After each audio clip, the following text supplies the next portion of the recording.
우리가 예수님을 만날 때 어떠한 일이 일어나냐? 오늘은 그 부분을 여러분과 이야기하려고 합니다. 예수님을 찾으러 막달라 마리아와 다른 마리아들과 여자들은요, 무덤으로 향했어요. 그러나 그 무덤 속에는 예수님이 없었어요. 천사가 이야기해요. 왜 죽은 사람들 가운데서 산 사람을 찾으려고 하냐? 예수님이 너희가 십자가에 못 박힌 지 3일 만에 부활한다고 했던 거 기억 못하느냐? 라고 이야기한 걸 듣습니다. 예수님이 무덤에서 사라진 것을 보게 된 막달라 마리아와 다른 여자들은요, 제자들에게 이 무덤이 비어 있음을 알리기 위해서 뛰어갑니다. 마태복음 28장 8절이에요. 여자들은 재빨리 무덤을 떠났습니다. 그들은 두려우면서도 매우 기뻤습니다. 그들은 제자들에게 이 소식을 전해주려고 달려갔습니다. 막달라 마리아가 다른 마리아와 다른 여인들보다 더 빠르게 제자들에게 갑니다. 그 제자는 누구였냐? 베드로와 사도 요한이었어요. 베드로하고 요한은요, 예수님이 없어진 거에 대해서 알게 되었어요. 요한복음 20장 2절입니다. 그래서 막달라 마리아인 마리아는 시몬 베드로와 예수님께서 사랑하시던 다른 제자, 항상 요게 요한복음에서는 요한이에요, 에게 달려가서 말했습니다. 사람들이 주님을 무덤에서 빼갔나 봐요. 그런데 그들이 주님을 가져다가 어디에 두었는지 모르겠어요.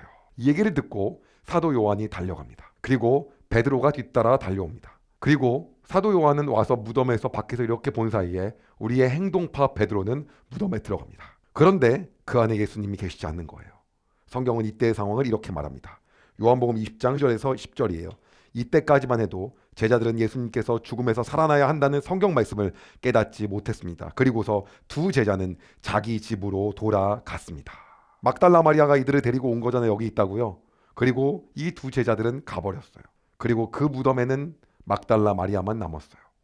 다른 여인들은요, 제자들에게 말하겠다고 이미 다 나간 후였습니다. 그 혼자 남은 막달라 마리아에게 기가 막힌 일이 일어납니다.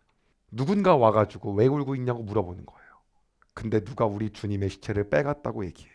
그리고 그곳에서 그가 묻습니다. 요한복음 20장 15절이에요. 예수님께서 마리아에게 물으셨습니다. 여자여, 왜 울고 있느냐? 누구를 찾고 있느냐?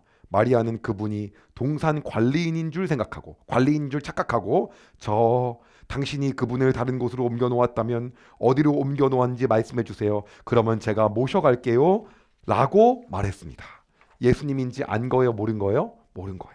그러자 예수님은 마리아에게 마리아야 마리아라고 한 번 더 말씀하셨습니다. 그리고 드디어 마리아가 예수님인 줄 알게 됩니다. 요한복음 20장 16절에서 17절이에요. 예수님께서 마리아에게 마리아야 라고 말씀하셨습니다. 마리아는 예수님께 몸을 돌려 아람어로 라보니 라고 외쳤습니다. 이 말은 선생님이란 뜻입니다. 예수님께서 마리아에게 말씀하셨습니다. 나를 계속 붙잡고 있지 마라. 내가 아직 아버지께 올라가지 않았다. 다만 너는 나의 형제들에게 가서 이렇게 말하여라. 나는 내 아버지 곧 너희 아버지 내 하나님 곧 너희 하나님께로 돌아갈 것이다. 막달라 마리아는요, 제자들에게 다시 갑니다. 내가 예수님을 이젠 직접 보았어요. 진짜 살아계신 걸 보았습니다. 마가복음은 이때의 장면을 이렇게 표현합니다. 마가복음 16장 9절에서 10절이에요. 예수님께서 일주일을 시작하는 첫 번째 날 아침에 다시 살아나셨습니다. 그리고 제일 먼저 7 귀신을 내쫓아 주신 적이 있는 막달라 마리에게 나타나셨습니다. 이 장면이 아까 그 장면. 마리아는 가서 예수님과 함께 지내던 제자들에게 이 사실을 알렸습니다. 그들은 슬퍼하며 울고 있었습니다.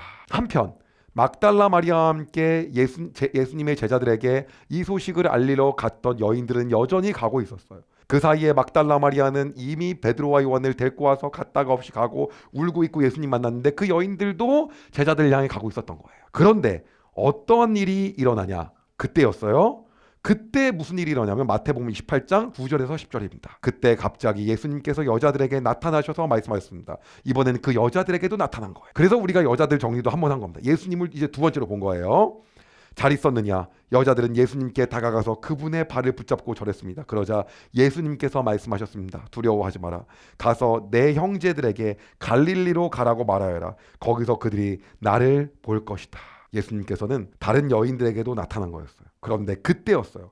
이제는 예수님께서 무덤에서 없어지고 시체가 사라졌다는 것을 로마의 경비병들도 알게 된 거예요. 그리고 그것을 대제사장들에게 가서 보고합니다. 그러나 대제사장들이 뭐라고 하냐면 이 일이 정말로 커졌다가는 큰일 난다고 해서 이 일을 은폐시키고 그리고 아예 없었던 일을 하기 위해서 누가 시체 도둑을 했다라고 너는 소문내라고 전달합니다. 그리고 이것을 갖다가 만약에 빌라도가 사실을 안다 해도 우리가 싹 다 막아줄 거니까 걱정하지 말라고 그렇게 하라고 합니다. 그래서 그 소문을 냅니다. 누가 시체 도둑질 했다. 그리고 그 소문이 돌기 시작해요. 그 주일날 이러한 일들이 있은 후 아침이 지나고 오후쯤 되었을 때 예루살렘에서 약 11km 정도 떨어진 곳에 엠마오라는 곳이 있어요. 엠마오를 향해서 예수님의 두 제자가 갑니다. 근데 여기선 12제자, 즉 가룟 유다가 없어지고 이제 11제자가 아니라 70인 제자 중에 2명이었다, 뭐 아니었다, 누구의 남편이었다, 뭐 말들이 많지만 어쨌든 가요. 그들이 가고 있는데 어떤 얘기하냐면 예수님에 대해서 얘기하는 거예요. 그때 누가 나타나냐면 예수님이 뒤에 가면서 그들의 얘기를 듣습니다. 누가복음 24장 17절이에요. 예수님께서 그들에게 물으셨습니다. 당신들이 걸어가면서 서로 주고받은 이야기가 무엇입니까? 두 사람은 슬픈 기색을 하고 멈추었습니다. 그러자 물어봐요. 당신 예루살렘에서 어마어마한 일이 있었는데 그 일 모르냐고. 예수님이 어떤 일이냐고. 예수님이란 선생님이 계셨는데 그분이 죽으셨다고. 그분이 죄 없이 죽으셨다라는 얘기를 하는 거예요.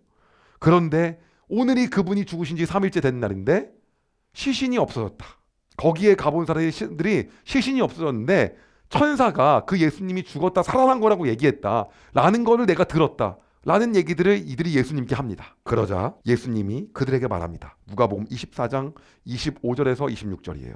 그러자 예수님은 그들에게 말씀하셨습니다. 너희는 어리석고 예언자들이 말한 것을 더디 믿는구나. 그리스도가 이 모든 고난을 받고 그의 영광에 들어가야 할 것이 아니겠느냐. 이렇게 설명하는 건 무슨 말입니까? 내가 살아있을 때 다 이야기한 거고 이 일을 겪어야만 영광에 이른다라는 거 말했는데 너네 왜 모르냐? 그럼에도 불구하고 그들은 예수님을 역시 모릅니다. 그래서 쭉 얘기했는데 모르고요. 마치 엠마오라고 하는 마을에 다다르게 됩니다. 근데 그때였어요. 예수님은 그 엠마오를 지나치려고 하자 그 두 제자가 이렇게 얘기합니다. 저기요, 이제 날이 늦었는데 여기서 저희랑 같이 식사도 하시고 하룻밤 묵으시고 함께 가시면 좋을 것 같습니다 라고 얘기를 합니다. 그러자 예수님이 그것에 승낙을 하고요. 같이 식사를 하게 됩니다. 빵을 들고 감사 기도를 하고요. 그 제자들에게 나눠줘요. 누가복음 24장 30절에서 31절이에요. 예수님께서 그들과 함께 식사 자리에 앉으셨습니다. 그리고 빵을 들고 감사 기도를 하신 후 제자들에게 나누어 주셨습니다. 그러자 그들의 눈이 밝아져 예수님을 알아보았습니다. 순간 예수님께서는 사라지셨습니다. 뭐예요? 예수님이 주신 빵을 먹고 이분이 예수님인 줄 안 거예요. 근데 순간 예수님이 사라집니다. 그리고 남은 그 둘은 서로에게 이렇게 말합니다. 누가복음 24장 32절이에요. 그들이 서로 이야기했습니다. 길에서 예수님께서 우리에게 말씀하시고 성경을 풀어주실 때 우리의 마음이 불타는 것 같지 않았는가? 개역개정으로 한 번 더 읽을게요. 그들이 서로 말하되 길에서 우리에게 말씀하시고 우리에게 성경을 풀어주실 때 우리 속에서 마음이 뜨겁지 아니하였더냐 하고. 뭐예요? 마음이 뜨겁지 아니하였더냐. 그때 우린 이제야 예수님이 이분인 줄 알았는데 엠마오로 오는 도중에 예수님 말씀하실 때 우리의 마음이 뜨거워지지 않았어?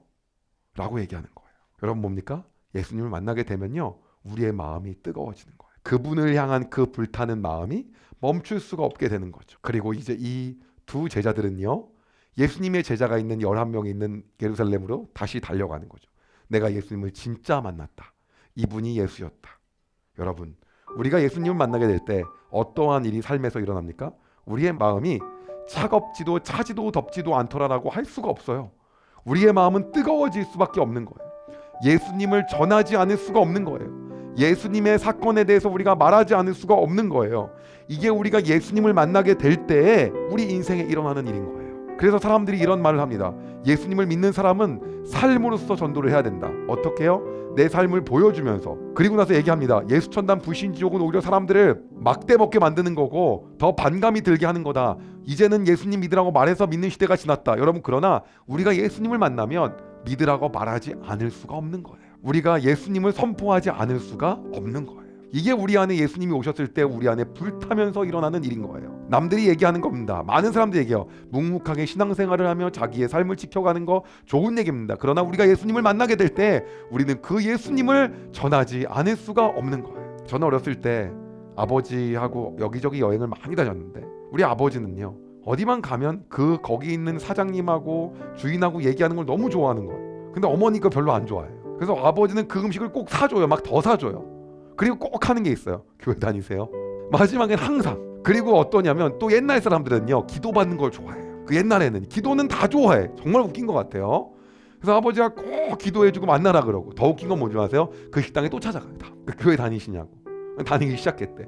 근데 참 아버지가 그 심리를 알아요. 뭔지 알아요? 사주면서 음식을 사 먹고 물건을 팔아주면서 얘기하니까 이 사람이 기분이 나쁘지가 않는 거예요. 그 얘기를 꼭 하는 거예요. 뭐 하고 다 이거 다 한 다음에 교회 다니세요.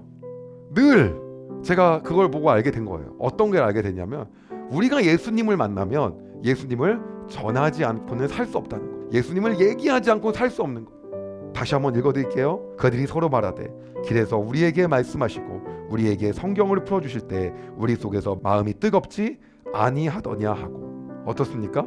우리의 마음이 불같이 타올랐다는 거죠. 오늘 여러분 마음 가운데 그러한 마음이 있으십니까? 그렇다고 한다면 예수님께서 여러분에게 그 마음을 주신 것입니다. 우리가 예수님을 만났다고 한다면 그렇기 때문에 그 마음으로 살 수 있는 겁니다. 남들이 이런 얘기합니다. 어떤 얘기하냐면, 나도 신앙 초창기에는 그랬어. 예수님을 만나는 건 초창기엔 그랬고 마지막은 안 그랬고 할라. 사도 바울은요, 그 예수님을 향한 열정이 죽기까지 가는 거예요. 스데반도 그렇고 베드로도 그렇고 그것이 뭐 휘청거렸다 그게 아닌 거예요. 저는 모태신앙에서 대도 않는 소리 하는 거예요. 배부른 소리. 여러분, 예수님 만나면 우리 마음 가운데 우리 마음이 타오르고 뜨겁게 돼 있습니다.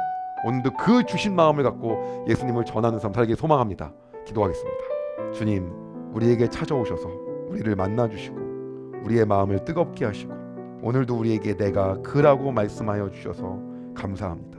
우리가 예수님을 만날 때 오늘도 우리의 마음이 불타올라 예수님을 전하지 않고는 살 수 없는 인생임을 고백합니다. 오늘 하루 우리 마음 가운데 뜨거워지는 마음을 통하여 예수님을 전하는 인생 살게 하여 주시옵소서. 날마다의 삶 가운데 예수님을 만나는 삶을 통하여 불타는 마음을 갖고 이 세상 가운데 예수 그리스도를 전하는 인생 살게 주님 인도하여 주시옵소서. 주님 감사합니다. 예수님의 이름으로 기도드립니다. 아멘. 여러분, 은혜 많이 받으셨나요? 이 영상을 통해 더 많은 사람들에게 하나님의 은혜를 공유하길 원하신다면 여러분의 구독과 좋아요가 꼭 필요합니다. 오늘도 여러분의 삶에 하나님의 은혜가 가득하길 진심으로 소망합니다.